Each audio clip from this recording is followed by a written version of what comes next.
In her diary, Anne Frank wrote, "There is a saying that paper is more patient than man." I love that.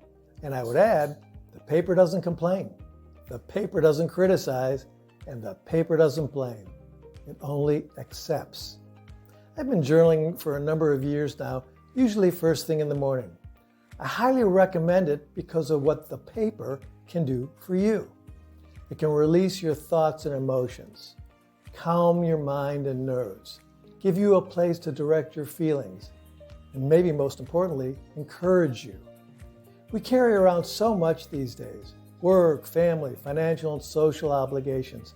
It's tough to keep up with all of it and do a good job at any one of them.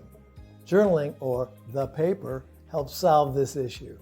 It's meant to empty the contents of what's buzzing around inside and release it via pen or pencil onto a blank sheet of paper. When you journal, it's a cathartic exercise that not only gets thoughts and feelings and emotions out of your head so you can make room for other things, it helps you focus on what's important that day. Just putting your worries on paper, along with what you plan to do about them, is in itself worth the exercise. So, here's your action item and mission should you decide to accept it.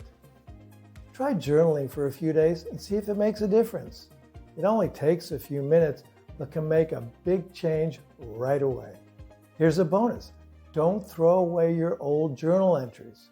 It's fun and interesting to look back at what was going on with you even just a few months ago.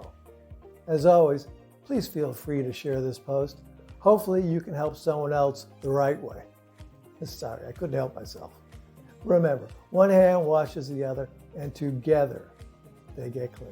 Thank you for watching. Have a really rewarding week, and I'll see you next time.